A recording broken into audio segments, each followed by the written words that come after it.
Fala, meus queridos alunos, tudo bom com vocês? Bem-vindos aqui ao canal do professor Fábio, tá? Muito bom dia, boa tarde, boa noite. Eu não sei que horas você vai estar vendo esse vídeo, o que importa de fato é que você está vendo esse vídeo, adquirindo aí conhecimento de graça, beleza? Gostou do conteúdo? Deixa o like, compartilha com os amigos. Não gostou? Compartilha com os inimigos, não tem problema, dá trabalho para esses caras, entendeu? Se inscreve também no canal, ativa o sininho, assim toda vez que sair um vídeo novo, você vai ser o primeiro a ser avisado, beleza? Gente, continuando aquela nossa conversa sobre as áreas da filosofia, esse vídeo aqui vai ser para falar um pouco sobre filosofia política, tá certo? E aí é muito interessante, assim, logo de cara a gente já tem que fazer uma distinção, tá? Eu vou falar um pouquinho sobre a filosofia política e não sobre política ou ação política, certo? São coisas completamente diferentes, tá? O que estuda a filosofia política, gente? A filosofia política estuda basicamente a ação humana em suas relações de poder, certo? Para variar, né? Quem criou aí, quem a primeira vez escreveu sobre isso foi o nosso querido Aristóteles, né? Lá no livrinho dele chamado a Política, né? Enfim, ele é o primeiro cara a teorizar isso. Não que o Platão não fazia isso, tá? O Platão já tinha escrito, por exemplo, a República, né? Na República o Platão, ele vai aí descrever qual é o melhor governo, tá? Para quem não sabe, né? O Platão vai dizer que o melhor governo é o governo dos reis filósofos, certo? Aquele que deve governar deve ser necessariamente um filósofo. E ele cria uma série de, digamos assim, critérios, né? De condições para alguém ser filósofo, tá? Quem cunha a palavra de fato, a palavra política, né? A etimologia da palavra vem também lá da Grécia, né? Vem de polis. Polis significa cidade, tá certo? Para o Aristóteles, todo ser humano é um animal político. Todos nós vivemos em conjunto, certo? Assim, durante toda a antiguidade, tá? Você teve aí Platão, Aristóteles, Cícero, né? Você tem o próprio São Tomás de Aquino, Tratado da Lei, ele também vai falar um pouco do melhor governo, né? Qual é o melhor governo? A filosofia política, ela tem esse aspecto, né? Ela é algo, nesse momento, um pouco mais, digamos assim, ligado à teoria de entender quais modelos de governo eram os melhores, tá? E é só a partir do século XV, com Maquiavel, tá? Que isso muda, isso ganha outros ares, tá? Esquece essa coisa de governo ideal, esquece essa coisa de mundo lindo, maravilhoso, todo mundo vai ser feliz, tudo vai funcionar.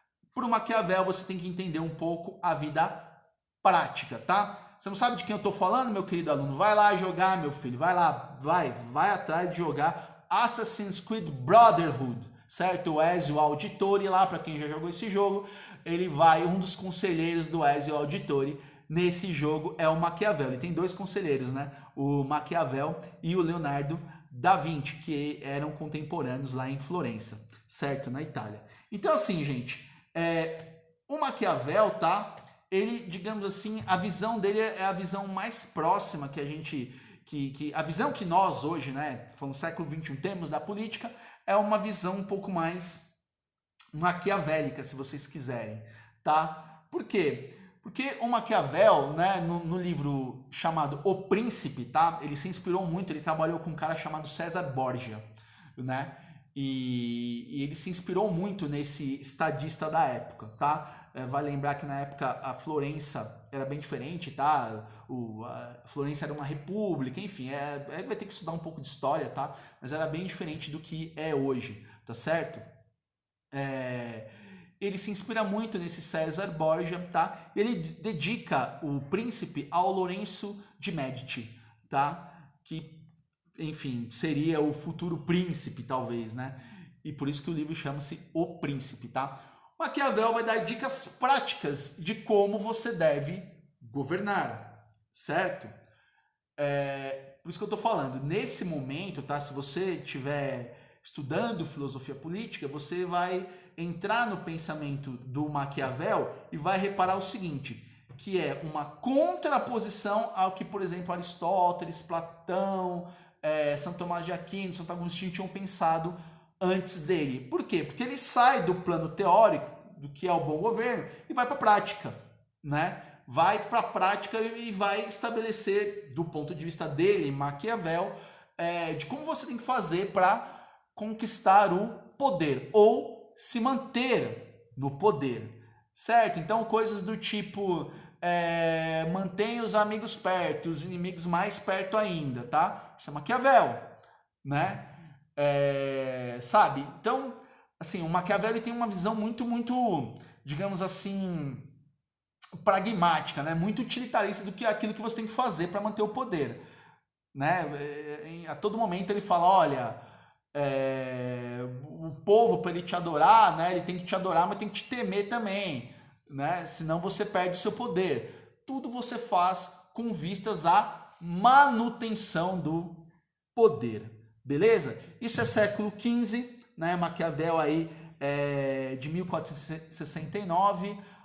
Ele falece, se não me engano, em 1527, tá? Então ele já falece aí no 16, tá? A obra é publicada póstumamente, então a gente pode falar que isso foi algo póstumamente depois que ele morreu, né? Que é algo que surgiu somente no século 16, tá? Essa noção, né, de Estado, né, de política que a gente tem hoje, surge sobretudo no século XVI, né? Depois do Maquiavel vieram aí, por exemplo, Thomas Hobbes, o fundador do Estado moderno, né? O fundador do Estado moderno é Thomas Hobbes, tá? Ele escreve ali o Leviatã, né? Logo no começo do Leviatã, para vocês terem ideia, ele começa a descrever como é a natureza humana. O Hobbes, ele é o autor daquela frase, né? O homem é o lobo do homem, né? O homem é o lobo do outro homem. Então, qual que é o papel do Estado para o Hobbes, né? É só o papel de ser polícia. Fazer com que as pessoas não se matem, basicamente. Não guerriem entre si, tá?